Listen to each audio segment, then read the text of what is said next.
Good morning. My name is Linda McGuire, and I'm here to talk with you about a keyboard program that I've developed for early stages of music interventions with Alzheimer's and dementia patients.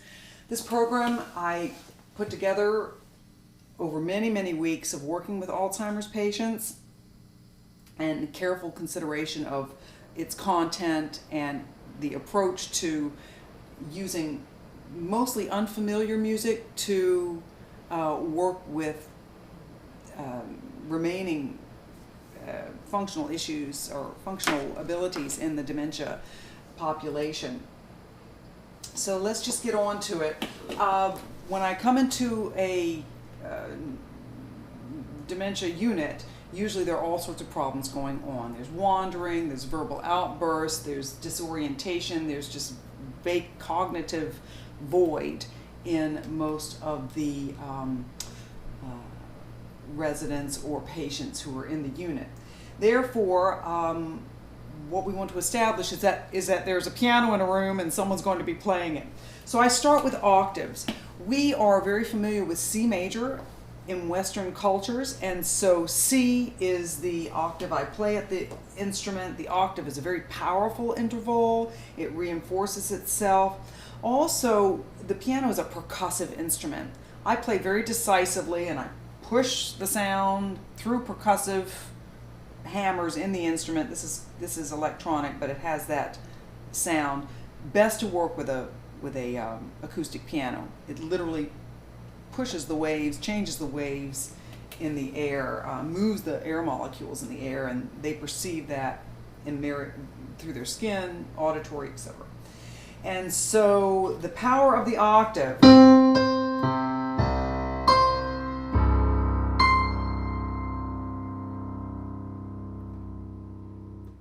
it's also a way for me to see how in tune or out of tune the instrument may be. But it is, again, and they respond immediately. They sustained resonance is what music is, and that is what is so passively perceived by Alzheimer's and others, and has particular power in this group. Let me do that again. So I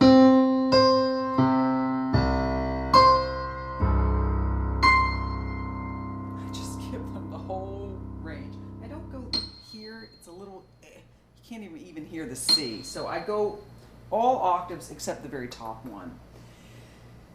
In my second program, I go to, there's C major, and there's G major. So the second program, I start with G. But in the first program, C major. Everything revolves around C. They're familiar with C, and that's where we start. Then I go into 16 measures, a condensed version of the Magic Flute Overture by Mozart, which was I found in a Metropolitan Opera, sort of condensed children's book, really. But a little bit of Mozart goes a very long way, and it tells them that something very special and magical is getting ready to happen, and it just draws them in, like I'm the Pied Piper. I could play Mary Had a Little Lamb, and they'd listen, but they'd like, okay, whatever. This is music they haven't heard before. So after the octave, right, I launch in.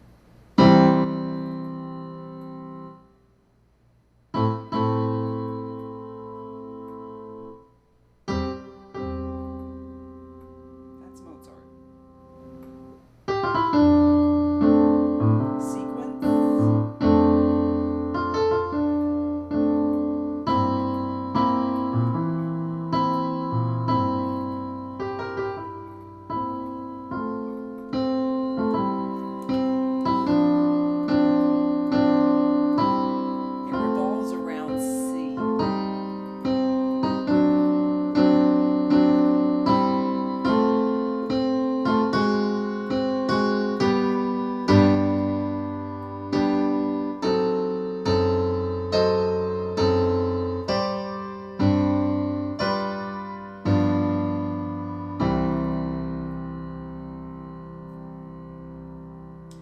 So basically, they're used to hearing C,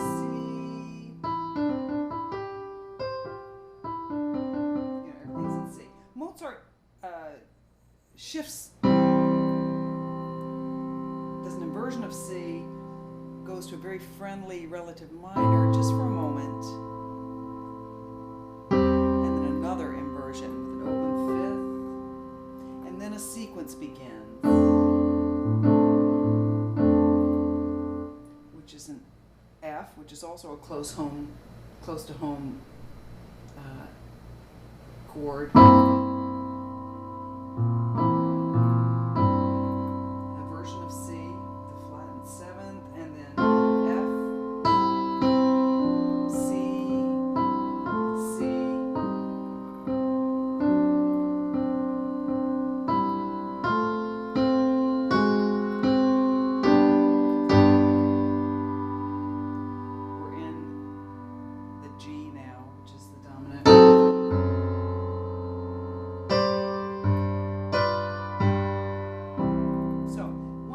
For 2 hours on what's going on here and how it has the power to pull us into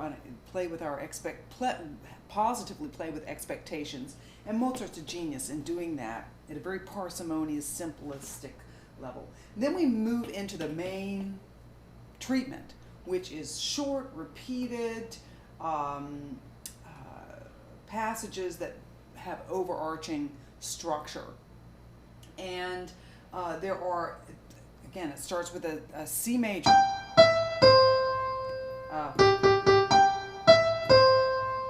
And then we are used to hearing a fair amount of scale passages. So it repeats, and then there are sequences.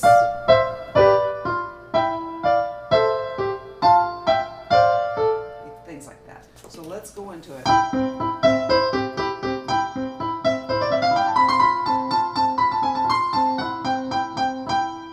Stays around C or hugs that G, which is close to C. We're all used to it. It's all sounds and internalizations of tonality that they're used to. And then some little repetitions. Hear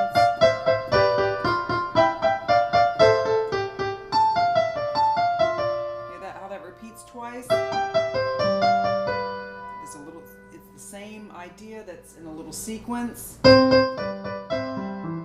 Repeated twice, which is different than for them. That percussive element is passively produced, but it's repeating things that they kind of already know. But it's complex, and it's music in an overreaching, with overreaching architecture. And then it repeats an octave lower.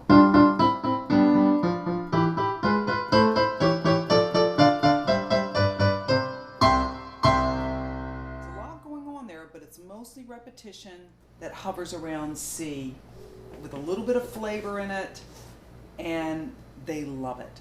This piece is a little boring for healthy adults, and I'll show you an example later of two pieces that kind of sound the same, but one would totally confuse an Alzheimer's sufferer, whereas a healthy adult would think, oh, this is great, I love it, this is much more interesting than this. Whereas the Alzheimer's find this comfort and security in this through all of this repetition. Let's go on. After that, it merges to this G area, this first step away from home.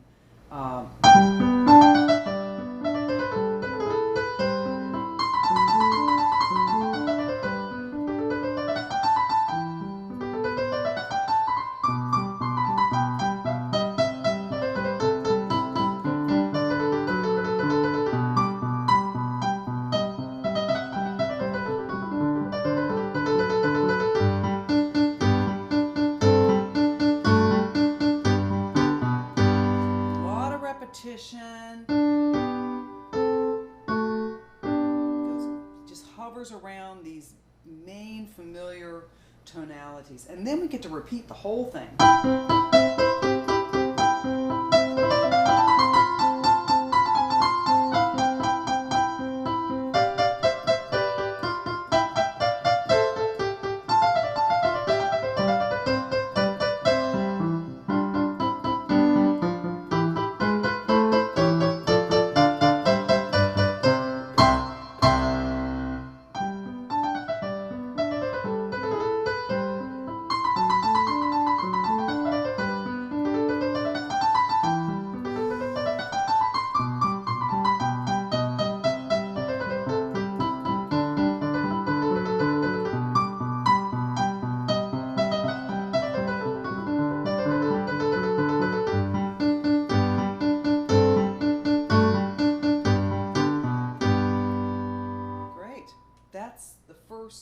2 minutes of a 45-minute program, and we move on and on and on. This piece goes on, it kind of reverses. It starts, and then it goes upside down. You hear that? They hear it. They hear it. They feel these changes and shifts and in these small repeated segments of music. It starts like that, and then the second part.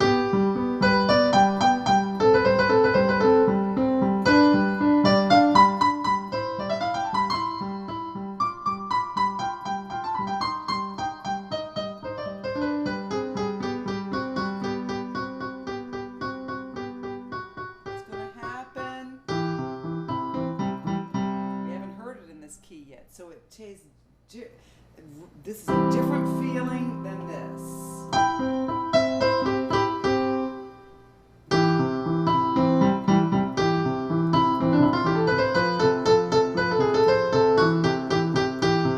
And yet it is familiar to them, and they know it's familiar.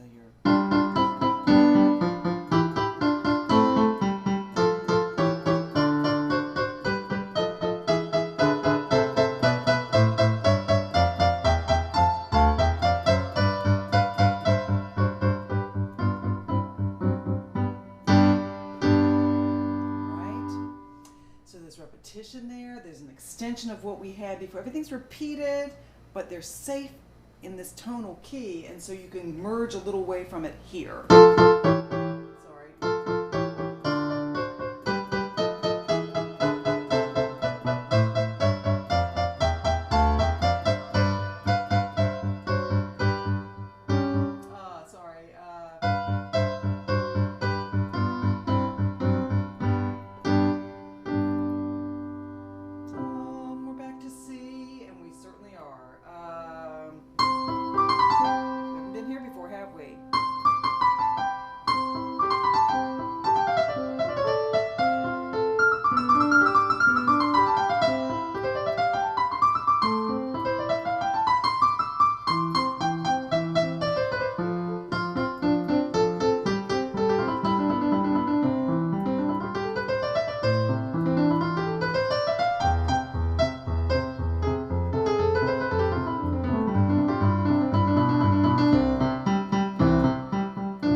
So that is how that works. So it's short, repetitive, C major based, elements that build to something very overreaching, and then you repeat it all. You go to the reverse, go through all the special events there, you repeat that, and that wakes them up and says, here comes something new down the pipe, and you are in control of it. You can process it. They do process it. They seem to listen to it very acutely, perhaps even more than I can process it, and that's what I found so fascinating. I then drop it, go into the G, what they call the dominant in music, and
goes on. It's short, it's long lines that has that repetition that they were acclimated to in the beginning. And it goes on.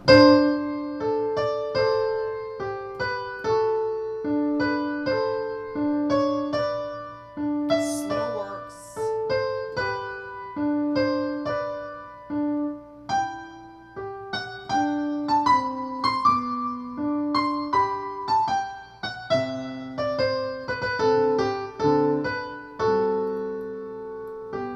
And when this low note comes in, it grounds them. There's a security there. There's a different sense, a cognitive sense that goes with lower voice types. And you see that in how composers write for opera characters, that the high voices are joyous and ebullient, and they often reach, tragic ends sometimes, whereas the lower voices have the plans,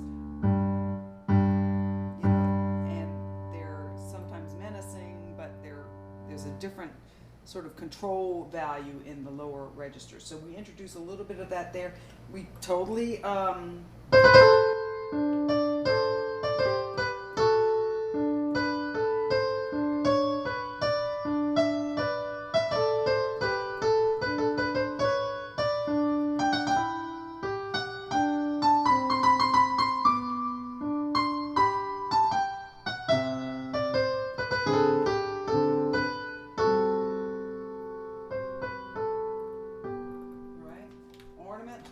second one.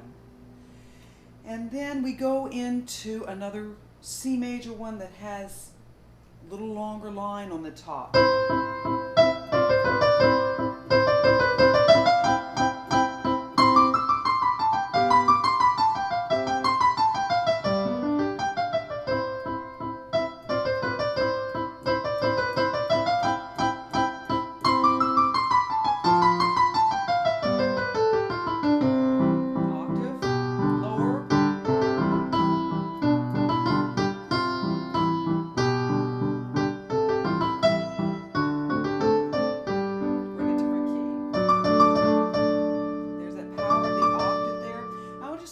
And say something about this piece, that there are longer lines, there are sequences. That's new. Everything else has pretty much been heard before. As far as intervallic, it's close enough. I think in the first one is the one we had there, but it hovers closely around C and the major landing points for C major, which is C, G, and our next piece we're going to get to F. So we're gradually acclimating them to things they already know and to repetitions of small elements that build to big pictures, and that affects their cognition. Music helps lexical and syntactical abilities in all ages, and we're just tapping into that. We're tapping into their brain through what's working. And since they have memory issues, short repetitions reinforce what is working, and it taps into language abilities too. What I find after these programs is that all of the dysfunctional issues I see when I walk into the room are gone quite quickly. Occasionally, when it's really, really severe, I need to work with someone for 5 minutes on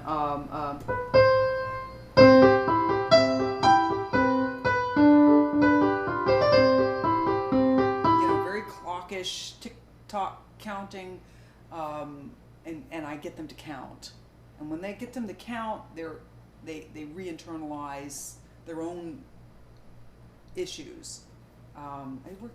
What works with dementia worked with children. Dementia patients tend to become children again in so many ways. They even like to carry dolls and look at children's things. And this music was written to train young pianists. So young minds identify with this just like older minds identify with it. It's beautiful in that young people can come in and play these programs for aging cohorts, and there's mutual benefit. In other words, they learn how to play from people who are they're very forgiving listeners too, for the most part. As far as any sort of little mistakes, they're not, you don't feel like you're being judged as a musician. So it enables you to grow as a musician and a performer. So it works both ways.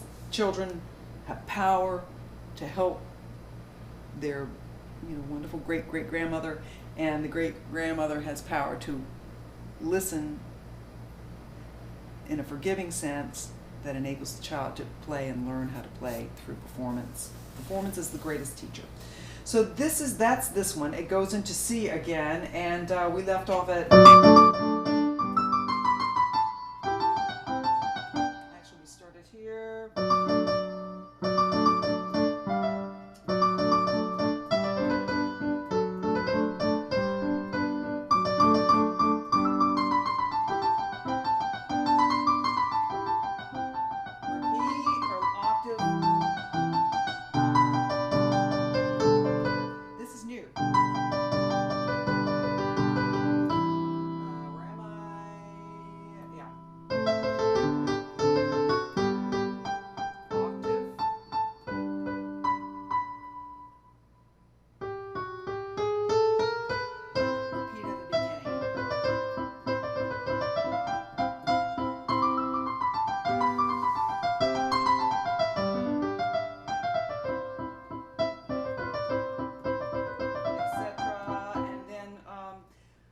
So used to just playing this through, chopping it up, and it just ends. It's a shorter piece. It ends very simply. Flourish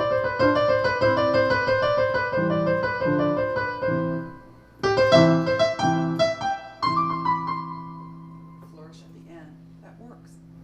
So what have we done? We've started with the octave, gone into 16 measures of Mozart, introduced a piece in C major that is highly repetitive, both in the short term, and we repeat full sections. And there's a lot of repetition, a lot of reinforcement. And then we go into a long, sustained, almost song-like piece that is presented very simply and then almost jazz improvised on. And then we bring them back to C major with a shorter piece that introduces just a couple more things. Including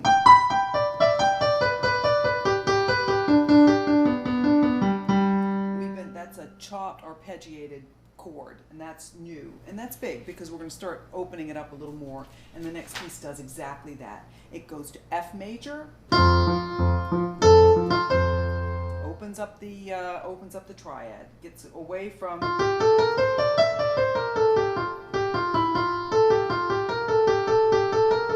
close intervals to, and it also goes into F major. So we've been working in C and G,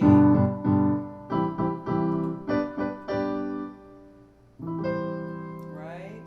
C to G to C. Now we're in the next chord progression that, as most of us know, is C to F, then G to C. We've been doing C to G, and then now we're moving into F. So this one starts in F.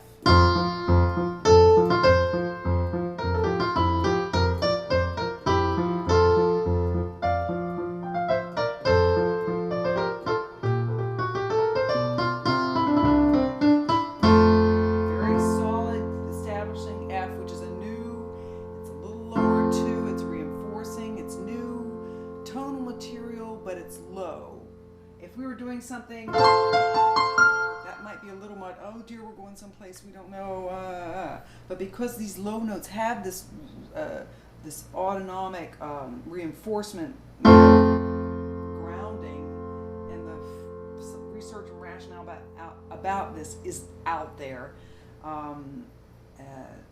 that's why it works. So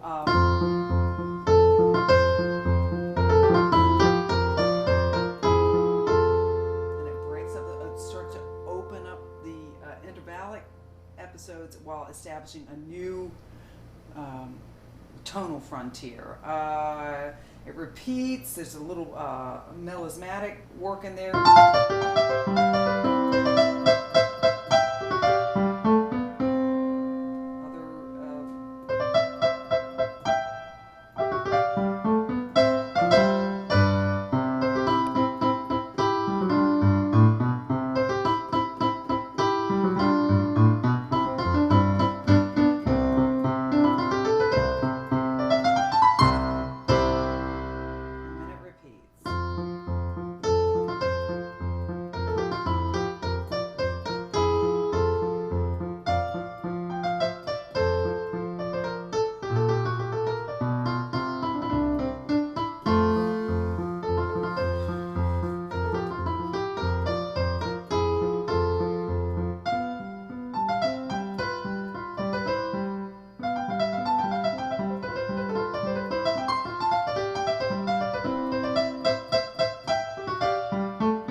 So that repeats. I apologize I'm not playing so well, but I will record it later. They're not easy programs, and my job is to play the notes, play them decisively. Another thing I haven't really talked about is when you think of an audience, a geriatric or young, playing this for a group of young children be a lot different. Why? They have a different resting heart rate. Bump, bump, bump, bump, bump, bump. Bump bump would be children. So depend if you want to ground them, bump bump bump bump bump bump bump bump bump bump bump bump bump bump bump bump. What music does, the rhythm, it very directly acts on heartbeat physiology. So for children,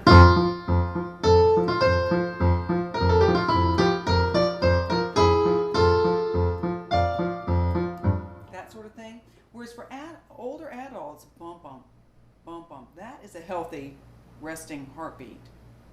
So, bump, bump, bump, bump, bump, bump, bump, bump, bump, bump. You get the same effect with a different rhythm.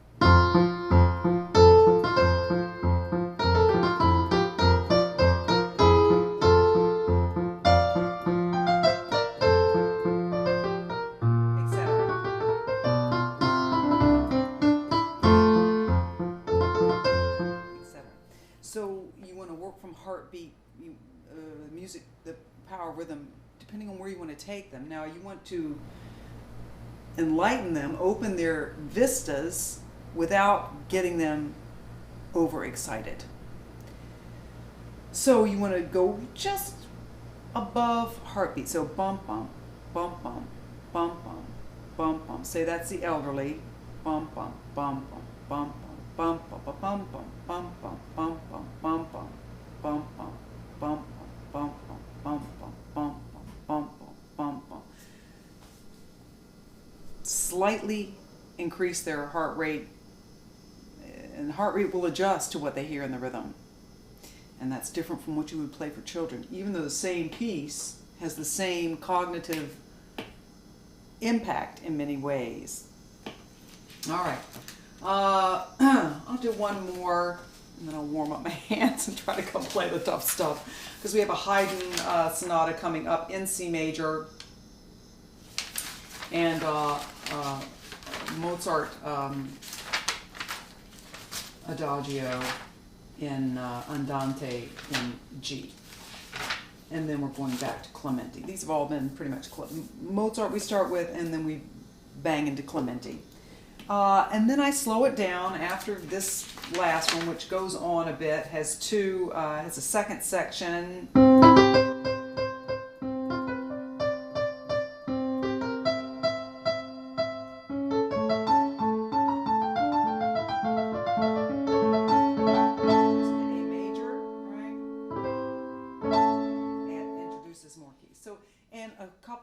But basically it stays with the same intervallic kernels, opens up the octave, introduces F major, and springs in some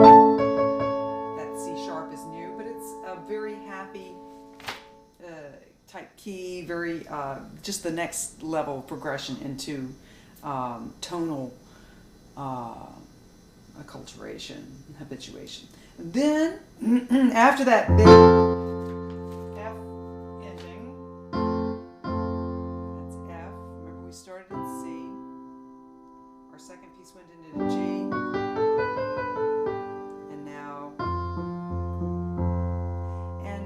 So now we've established F, which means we can go to a tonality that is associated with F, which is its dominant, you know, one block away from home, B flat.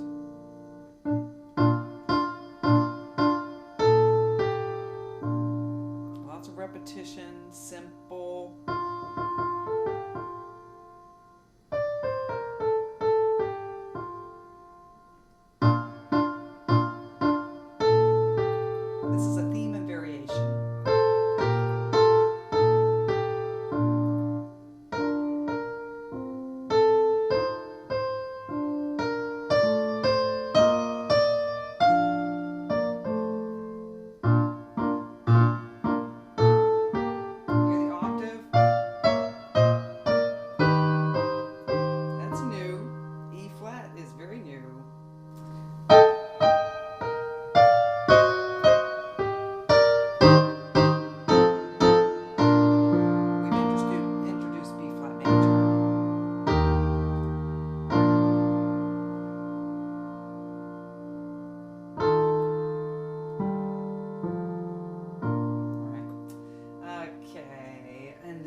Away from centrality of C, and they're trusting the composer.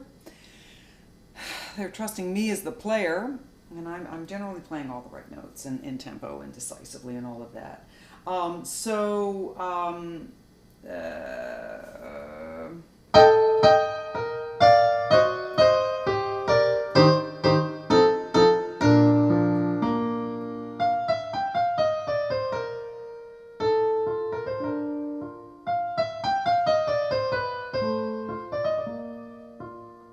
Tune, a little different underscoring.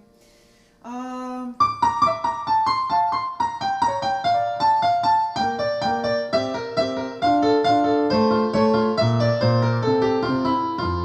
a long little step away from home there.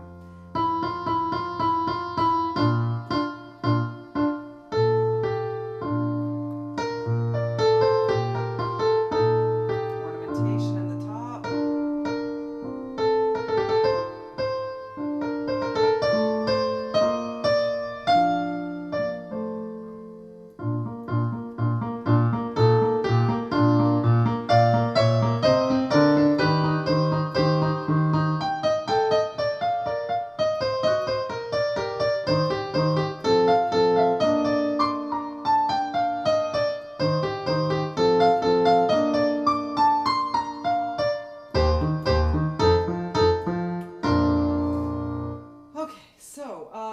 We're in B flat, we stay in B flat, and the bottom goes from simple and then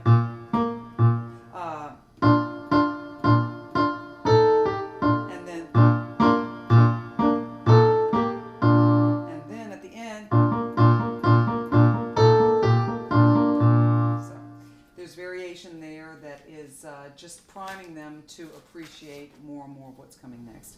And then I go back to C with something very long, very extended. The triplet is a very important rhythmic. It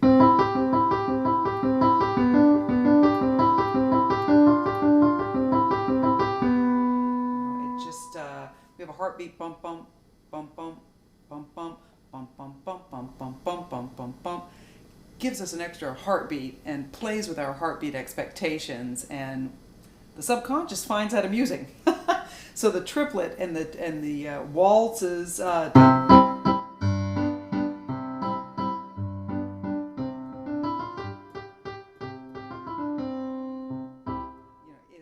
It's happy. There are studies that consistently show how waltzes and things in 3/4 rhythm contribute to the happy experience, cognitive experience. And that's why it pops in an extra heartbeat, and the subconscious immediately responds to that through, I believe, physiological processes.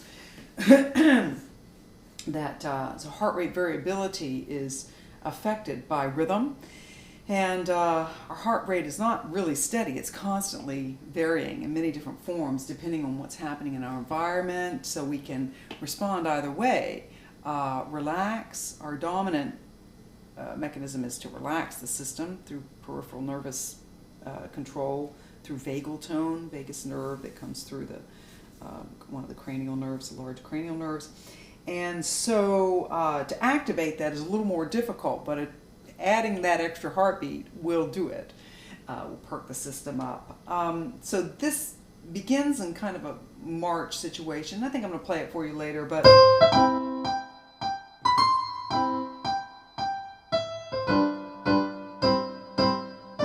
like bump, bump, bump. You would use something that's for Parkinson's to get them to move, because our moving is a bilateral 1-2 situation. And so we have an internal mechanism that does that naturally. The brain can tell that to happen, and this tells the brain it does for the brain. Music and the passive aspects of it does for the brain, so the brain doesn't have to do it. In other words,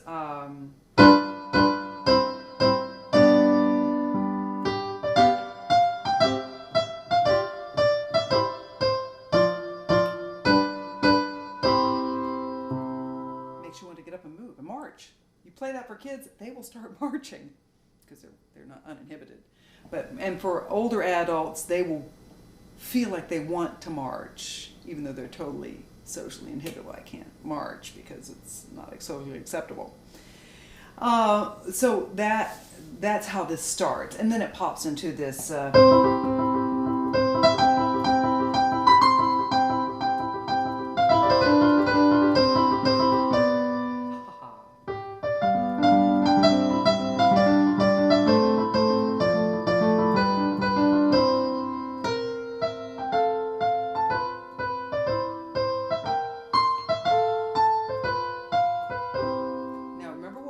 Before we were introduced to this in Mozart. There's our F major, and we in the previous pieces. So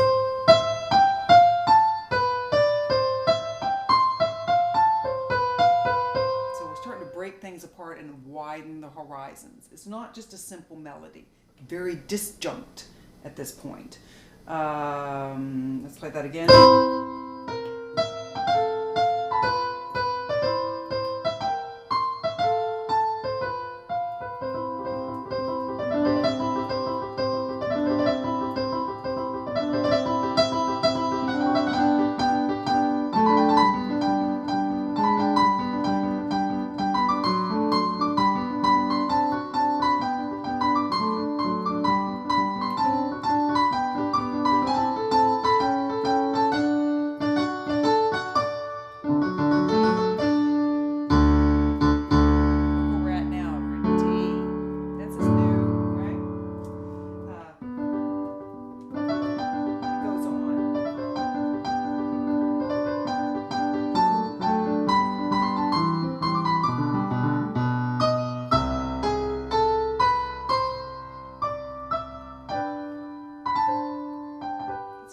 First chord, isn't it? Nice juicy little chord, right? Very nice. And a register that has a charm and a lure, and it brings it into, it takes more frontal processes to process these higher ones. And then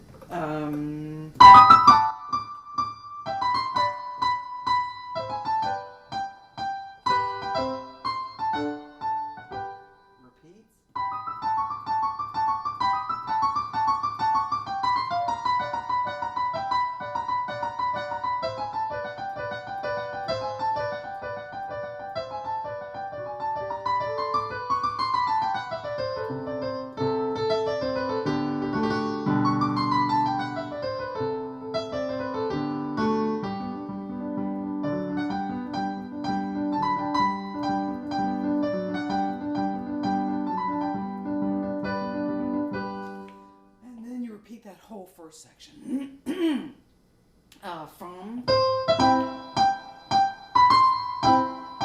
So there's variety, there's a shift of emotion and cognition. There's a shift from the march to the bum.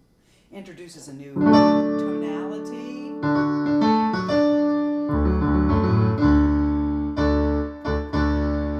Right? And it introduces the use of chromatic octaves.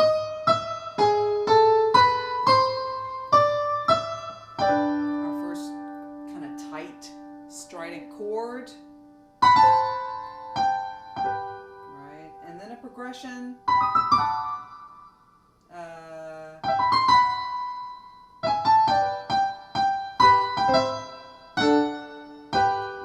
A little more complicated progressive, and they're along with this. Now, if you started with this, and then the second section goes on for like forever, which is good. So you bring in this buoyant, joyous, and it goes into new cognitive territory musically. And then what I do is come back to Mozart.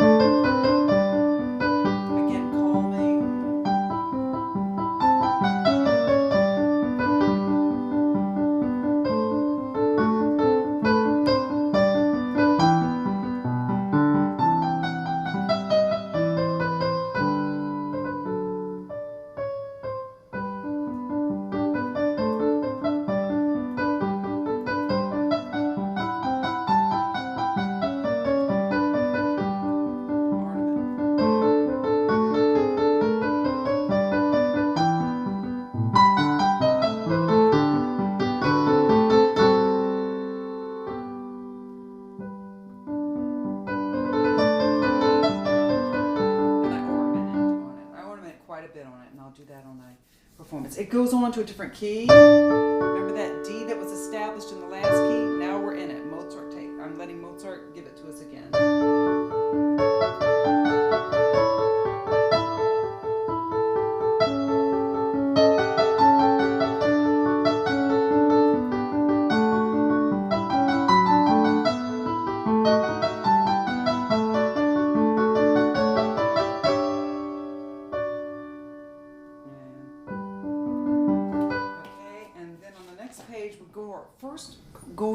First time we're really going into a minor key. Etc.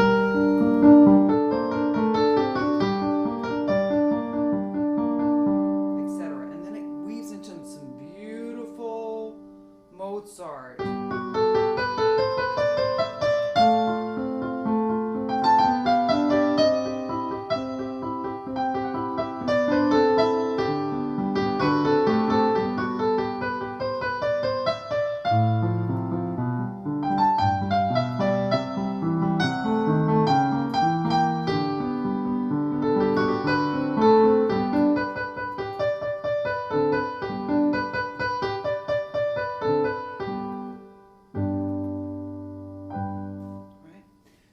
Mozart. We take it up, and it's so passive and it's so undeniable in its simplicity and just leaves them alive and wondering. And I've taken some quotes from people who have said it opened up so many pictures, one Alzheimer's, because after this program, all of a sudden there's conversations going, and you ask them, how did you feel? What did this do for you? And they'll tell you, and they'll remember you. And so it changes their conscious state. It opens up. Alive inside is what music pulls out, what is left alive inside. Someone said it has comfort and power, and you feel as if you have some control of it. Yeah, they process this music better, I feel, than I can. Someone else said it felt like it was supposed to be there. That music felt like it was supposed to be there in my mind and experience. And we're talking Mozart. Our next program goes into Bach. So let's see, there are a couple of other things that I do. I introduce a little bit of Bach in this one.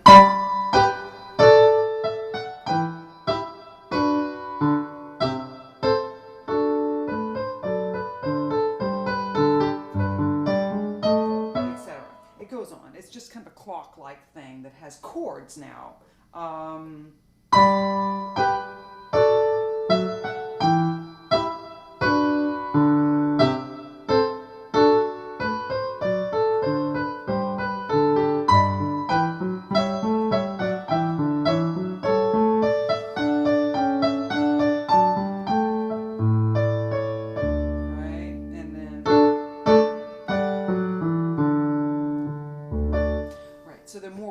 I start introducing more chordal aspects.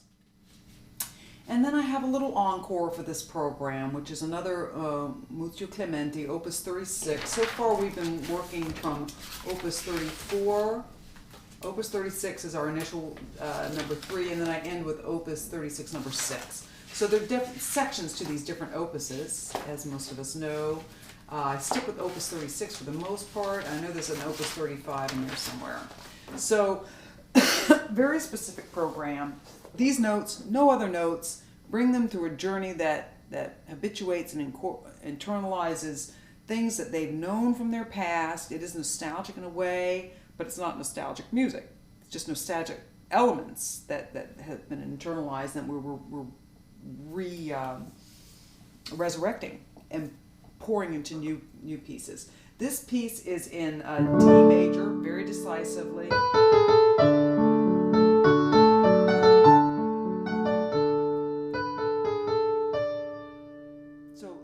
This is the melisma we've heard throughout the piece, but we never heard it in D, but it's transferable at this point.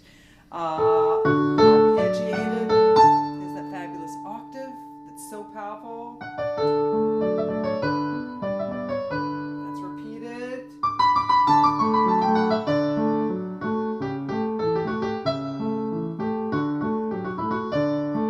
Little sequence.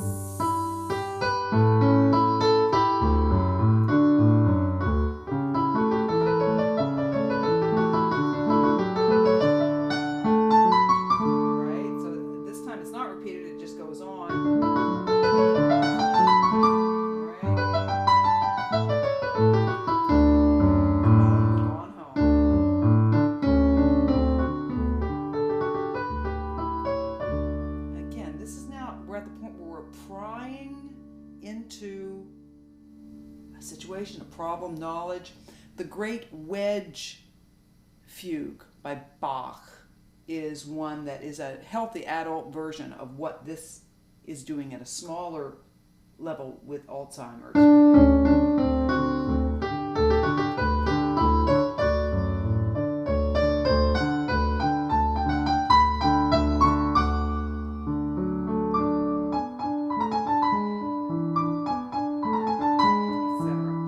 So this one ends in a key we haven't been in before. So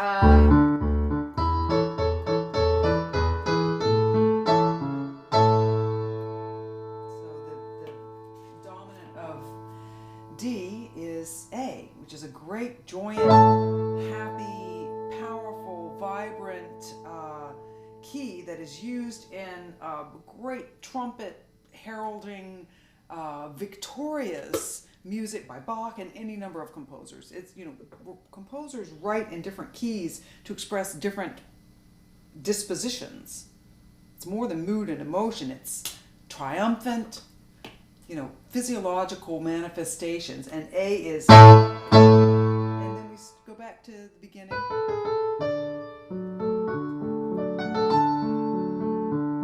Right, and we end in A again. Second half of this stays in that triumphant spot.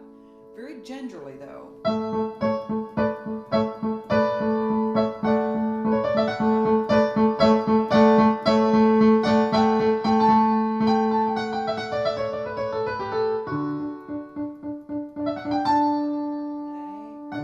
How it parses out octave, our registers with repetition, reinforcements.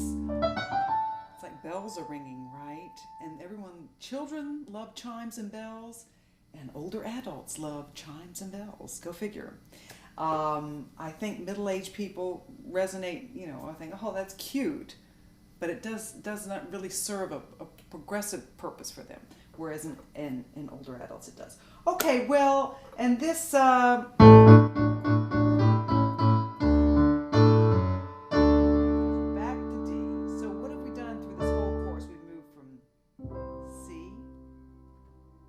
left them very decisively. Left them